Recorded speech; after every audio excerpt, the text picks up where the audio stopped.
All right. Hey, it's good to see y'all. Thank you for joining us. I'm going to have a hard time seeing the comments today, but listen, this is a topic. I want to thank my friend Shonda out of the city of Mountain Brook.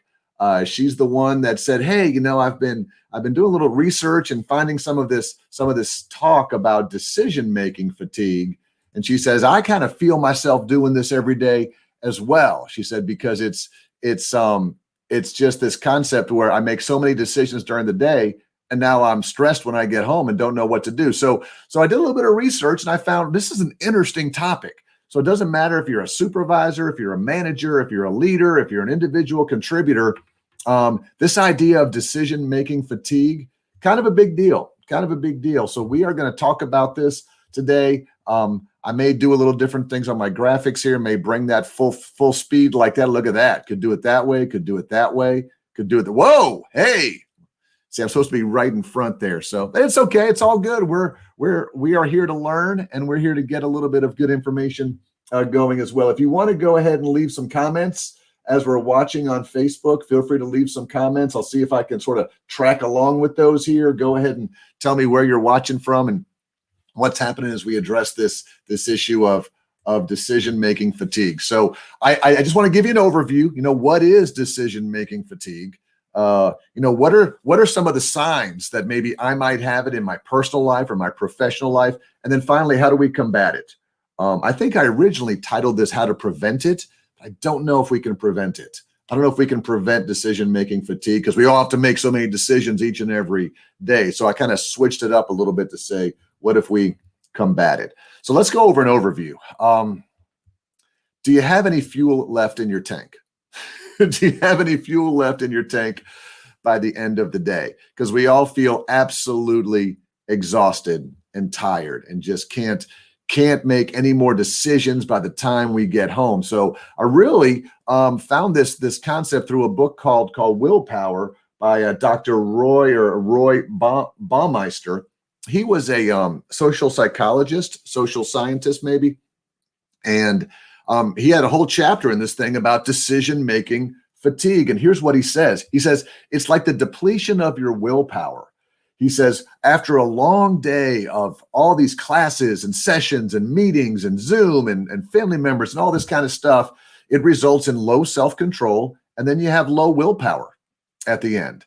And so as the brain is making more decisions, as we're making, it doesn't matter if they're big decisions or small decisions, we just get absolutely fatigued. We just don't want to make any more at the end. It's like if someone comes into your office somewhere around 4 or 5 o'clock and they hand you their expense report and it's got a bunch of stuff on it, and you're just like, you just sign it and you turn it back over. There you go.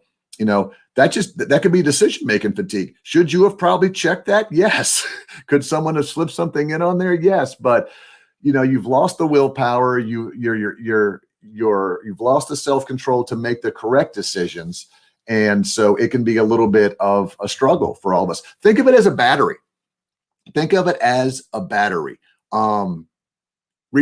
batteries need to be recharged. You can't just run them constantly. So your brain is like a battery that's making all of these decisions constantly the entire time, and it's going to need to be recharged throughout the day. And how do we actually do that? Is this for real? Is this a real thing? Well, there was an article written in the, where did I have it here? Is it Health Psychology magazine? That says that many experts still don't fully accept the notion of decision fatigue because it's hard to prove. It's hard to test for it. It's hard to study for it. It's kind of hard to get the information. So we think it's real. We think it's something that affects all of us. And anecdotally, it most certainly does. In fact, there was a study done in Health Psychology magazine that found that nurses tend to make less efficient and more expensive clinical decisions regarding patient care the longer they go without a break. So the longer you go without a break, all of a sudden your decisions become less efficient and possibly more expensive. Part of that could be tied to, the whole concept of decision-making fatigue. So let's talk about the choices that we have every day. Again, I'm kind of following on Facebook on the comments here. If you're on Facebook Live, put in the comments, think about the decisions. What type of decisions do you have to make from 5 a.m. till 9 a.m. every day? just to get started, all the choices. All right, let's just go through some of them. Do I hit the snooze button or do I not hit the snooze button? Do I take a shower or do I not take a shower? If I take a shower, do I shampoo and conditioner or do I just shampoo? Do I shave this morning? Should I brush my teeth this morning? The dog is whining. Should I let the dog out now or should I let the dog out after I go to breakfast? What should I do regarding, going into work? What should I wear today? Which path? Before we even have gotten up and going, we've made so many decisions on a daily basis. 35,000, some people say. 35,000 decisions. And then you got social media coming in. So you've got your actual social media and you've got your phone and you're like, well, should I scroll this or should I scroll? Should I return that text right now? Should I wait? And your brain is making all these decisions and helping you decide all these choices we have to make on an absolutely daily basis. By 3 o'clock, there's no wonder that we're exhausted at 3 o'clock in the afternoon. And we got 2 more meetings we have to go to. And we got 2 more meetings we have to go to. The number of decisions matters. The weight of our decision matters. And the more complex decisions we make just deplete our energy level. In fact, y'all know I used to work at Disney. Think about going to Disney as a vacation. Think about all the choices you have to make about where to stay and what to do. And then when you get there, which park and what attractions and is the left side or the right side faster and where do we go? And you're making all these choices that by day 4 of your Disney vacation out of 7 days, you just tell your spouse or significant other, I don't care. Just tell me where to go. Where are we going today? I don't want to choose between attractions, right? And that's just decision-making fatigue just absolutely kicking in. Happens a lot for a lot of us around dinner time. Think about those of you who work for a living and you get home and someone says, hey, what's for dinner? What are we doing I just don't care. You choose. I can't choose anymore. This is why I'm currently involved in HelloFresh. And when I say involved, I mean I subscribe to HelloFresh. I love it because it's taken that argument, that decision with Sherry and I out of the equation. We're just choosing some things. They show up, they arrive. We still have to decide, okay, we've got 3 meals this week, what order? But that's a lot better than Sunday sitting home and going, all right, I got to plan 5 meals. What are we going to do? How are we going to do this? And that's why a lot of us end up getting fast food on the way home. Just tell me what combo number you want. Just tell me what combo number you want. I'm stopping somewhere, and I don't have the energy or the wherewithal to make any more decisions today. It's decision-making fatigue. And that's why President Barack Obama, he once said the following. He said, quote, you'll see I only wear gray or blue suits. I only wear gray or blue suits. I'm trying to pare down my decisions. I don't want to make decisions about what I'm wearing or what I'm eating because I have too many other decisions I have to make. And again, you see this in Facebook with Mark Zuckerberg. You might see it with Steve Jobs. They're wearing the same thing every day. They just don't want to deal with those types of things. And again, not to stereotype here, but this may be even more difficult for females than males. When you get up and look in the closet, what are you going to wear? So you got to make decisions. And what does my hair look like today? And do these shoes go with this? And should I accessorize or shouldn't I? And all these decisions, again, that kind of tie in. And some males may have those decisions as well. So what are some signs? What are some signs that possibly we've got decision-making fatigue? What are some things going on maybe where you stand back and go, yes, I'm actually having some decision-making fatigue? Well, are you tired? Is there a brain fog going on all around you? Do you feel exhausted? Hey, how about in the workplace? Think about this for a second. Is there a bottleneck in your workplace? Is there a bottleneck? So you've done your part. You've passed it to this person. You've passed it to this person. You got to wait for the final approval, the final person. And that person is not responding, not getting it done. They're the bottleneck. Is it possible that they look at this and go, I cannot make another decision today. I just can't. So when your ego gets depleted and when you lose this self-control to do the right things, either you do one of two things. Either you make the wrong decision. I don't want to do that. So I'm just going to not make a decision at all. We'll just put it off till the next day and put it off till the next day. Meanwhile, upstream, everybody's waiting for you. You may want to ask these people, say, hey, have you made a lot of decisions today? If they go, I've made like 30. And you're like, well, that's why you don't want to make this one. I often think, and this would be a good research project. What about football teams or any sports teams doing day games versus night games. I wonder if the coaches have more clarity. I wonder if the quarterbacks on a football team have more clarity if they have a day game, because they've made fewer decisions versus a night game where they've had to make all these decisions and then start making more decisions along the way. Do they have decision-making fatigue? That just crossed my mind as I was kind of going through this. And there was a study done in Israel to kind of validate this. Prisoners were up for parole. And what they found was prisoners who appeared in the morning got parole 70% of the time. Those who went up for parole late in the day only got parole 10% of the time. A lot of the cases were the same. A lot of the charges were the same. Could it be that these judges just had decision-making fatigue and I don't want to make the wrong answer? And if I'm not thinking clear, I'm too tired, bam, nope, you stay here for a while longer. So, just lesson learned for all of us. If we go to jail and are up for parole, get a morning, get a morning hearing. I think about this too, about late night texting. Think about the decisions you make at night around 9, 10, 11 o'clock. If you've been working all day, maybe I will send that email. Maybe I will text that person. Then you add alcohol into that decision as well. And you're making bad decisions because you've got decision-making fatigue. You've got stuff that you shouldn't do. Grocery stores know this. Grocery stores know this because they put all those things at the end as we're getting into the checkout lines. They know that I'm not going to sit there and go, all right, $1.50 for that tub of gum. What's the calorie count on that gum?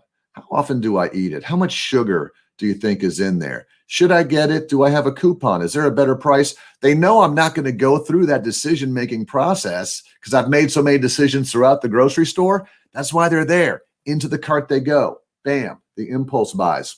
Absolutely. So, these are things, again, that affect that. These are signs that maybe we've got decision-making fatigue. Those of you who have been involved in planning weddings, you know about this.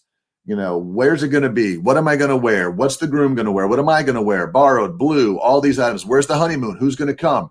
No wonder that some people by the end of the wedding planning process just go, I don't care. I don't get whatever band you want, get what DJ you want. If I have to look at one more type of invitation, my head is going to explode. It's not one of those things that I can do. So it can be extremely frustrating to have to make all these decisions. So there was another study that was done in Switzerland. Let me go ahead and read this to you because this was fascinating to me. What they did was students in Switzerland were at these are real people at a German car dealership who had to order options for their new cars, for their new sedans. The car buyers, these are real customers now who were going to buy the cars, had to choose among 4 different styles of gear shift knobs. And then they had to choose between 13 different types of wheel rims and 25 engine configurations and 56 choices for the interior color. And they did some research with these people and found that if they moved some of these things around and made you choose from 56 choices up front, you were more likely at the end to just say, just throw whatever you want in there. I don't care if I got to pay an extra $2,000. I'm done. I want the car. I don't want to make any more choices. So again, in the retail world, a lot of this kind of plays in when it comes to it. So who's most at risk? So be thinking about this for yourself. Who's most at risk to this decision-making fatigue? Number one, do you make a lot of decisions? If you make a lot of decisions, what if you are self-affected by decisions? That means decisions you make are going to affect you. Personally, they're going to affect you. What if they're stressful? What if they're stressful because they involve money or time, or, they're complex? Because you've got to get 3 checkoffs and these types of things and 3 sign-offs. Or maybe your decisions affect other people. Who do you lay off, or who do you bring back, or who are you furloughed? So think about all these decisions companies and people are making. You're probably at risk for that. In fact, some people say that this decision fatigue may be a factor in trapping people in the cycle of poverty. Because what happens is, if you don't have a lot of money, or perhaps you're a single parent, you're making so many of these types of decisions. They're stressful and they're complex. And so you're going through all this stuff that when it comes time at the end of the day to decide, I should go to the grocery store and buy healthy foods. I don't want to make those decisions. I just want to go to one place, buy everything, be done. I've got to get home to help my kids do homework. I don't have a lot of money to spend on this, so I spend it on that. So I make some impulse buys. I'm not thinking clearly. I'm not getting fresh foods. I'm not staying healthy, and the cycle just perpetuates. Now, there's no research done on that, but it was brought up in the article, which I found interesting. So let's finish up with what can you do? Pete, interesting stuff. I mean, I appreciate learning about decision-making fatigue. What can I do? What can I do about it? How can I combat it? Number one, and this is interesting, plan your meetings in the mornings or after lunch. Now, most of us buy into the mornings. Even if you're not a morning person, most people and most of the studies show that, you haven't made as many decisions, whether you're tired or not tired. If you make fewer decisions, you're going to make better decisions in the morning. After lunch, we always hear about that's the worst time to have a meeting because people are exhausted and people are tired. Keep in mind, we're talking today about the number of decisions you make. So it's got nothing to do with your tiredness level or if the after lunch, the big heavy meeting 3 that we get here in Birmingham. It's not about that. It's about I've made fewer decisions up to this point. So the decisions I made are going to be more thoughtful, more strategic, more valued than waiting until 5 o'clock in the afternoon. Also, make your important decisions first. Make those first. Anything, that has to be done, write that down and give yourself a deadline. If you've got a tough decision to make, put it on your Outlook calendar. By 3 o'clock today, I'll have it done. By noon today, I'll have it done. Maybe by 9 o'clock tomorrow, I'll have it done. Whenever it is, whenever your time of energy is, again, whatever's most important, you want to make those decisions first. Get the distractions out of the way, okay? Turn off your notifications on your phone, the ones that pop up from the news stations and the this and the that, because you're making a decision every time you look at your phone during the workday. Should I respond to that? Should I look at that? Should I swipe that away? Should I forward that to my cousin? Should I get on Pinterest right now because it says so? So those are too many decisions that we have to make. Turn off your notifications, stop with the distractions, and try and simplify your at-home life. Organize the night before. I try to get, things ready the night before if I can. This is the same reason we use HelloFresh. This is why President Obama, doesn't have to think about his clothes in the morning. The author of the book found that most successful people in their lives will develop effective habits that help prevent them from having to make decisions. So habits are good and healthy, but they also prevent you from having to decide. Now, this started for me probably 2 months ago. 2 months ago, I've gotten into a routine. I've started a habit. 5 o'clock in the morning, the alarm goes off. I'm not making this up. Some of you are, 5 o'clock in the morning, the alarm goes off. I'm in the shower and dressed between 5 and 5:30. Then I make time. I've started reading this book called the Bible. I started reading the Bible, but it's a version called the Bible in 90 days. So it's broken down over 3 months. So I take about 20 minutes, I read. Then I make my own breakfast, the same thing every day. 1 egg, piece of toast, have my Spark from Advocare, not a sponsor, and, do that every day, Monday through Friday. So I don't have to think about those things. I know what I'm doing, so I can either leave for work, drive by 6:30, or walk upstairs here. I don't have to think about that. And that does make your life a little bit easier. So again, if you're trying to exercise or do things or go to the gym, the more structure you can put around your life, the fewer decisions you have to make, and the more you'll be able to make the proper decision. So that's the whole daily routine thing we were talking about. I want to tie in take breaks too. Now, breaks are good for multiple reasons, but there is some research that talks about our best ideas happen when we're on break. So if you've got to make huge decisions during the day, for me, and I've told my wife this, and my best ideas come in the shower. I'm not having to make decisions in the shower. I'm in there, I'm thinking, I'm processing. For some of you, it's when you go for a walk. For some of you, it's when you sit outside for just a while. For some of you, it could be, just when you're on break, whatever your break consist of, that's going to help you with decision-making fatigue. If you, especially us working remotely now, if you don't get up and move around and do things and take the breaks, I'll just take my breaks at the end of the day. You need them to help you make the proper decisions. And maybe the most important one, and the one that sort of blew my mind here for combating decision-making fatigue, glucose. Keep the glucose levels up. This has been validated by study. It's published in the Society for Personality and Social Psychology journal. It says glucose is a vital part of your willpower, and you need willpower to make proper decisions. Now, we got to be careful here because there's some health issues here, whether you're diabetic or pre-diabetic or how much sugar you're putting in and all this stuff. And Pete, I drink 4 Red Bulls a day. That's why I make great decisions. When we're talking about glucose, we're talking about grapes or grape juice, apples. That's part of my new habit. I buy apples all the time. I've got this little 8-piece apple slicer in the morning, fa-tunk. And I've got all my pieces. They go in a Ziploc bag. I try to have 4 in the morning around 10 o'clock and 4 in the afternoon. Maybe it's just in my mind that I'm still okay and making better decisions during that time, or maybe there really is some glucose in there that's helping me stay activated and ready to go. Dried apricots, a slice of cured ham, believe it or not, granola bar. Some of you will say a soda, and again, just be careful from a health perspective about that. So number 6 is keep the glucose levels up. So plan your meetings in the morning or after lunch, make the important decisions first, get rid of the distractions, get some routines going, take some breaks, and keep your glucose levels up. So that's what we covered today. Just, it went longer than I expected. We're almost at about, 25 minutes. But I really hope, do some research on this on your own. There's starting to be some more stuff out there on decision-making fatigue. And I hope this has helped some of you. And thank you, Shanda, again, from Mountain Brook, for bringing this to my attention, that this is a real thing. We all make bad decisions when we have no willpower and when we lose our self-control. So let's keep our energy levels up and make our decisions at the proper time of the day. All right, let me go ahead and bring this full screen for you real quick. For all of our friends who follow us on the personnel board of Jefferson County, take a look at at the right-hand side. Our lunchtime learning blast, that's this. So we've got some great topics. We've got one on listening, on thinking, on creativity, on minimizing waste, on solutions thinking, and on handling conflict. And then over in the aqua blue on the right, we've got 2 trainer talks coming up. This is where myself and my team of trainers gets together and we just talk about issues for 30 or 40 minutes that hopefully can help you. So critical thinking is going to be next Monday. Now, these are at 11 o'clock a.m. Central Time on our Facebook page. You got to follow Personnel Board of Jefferson County on Facebook.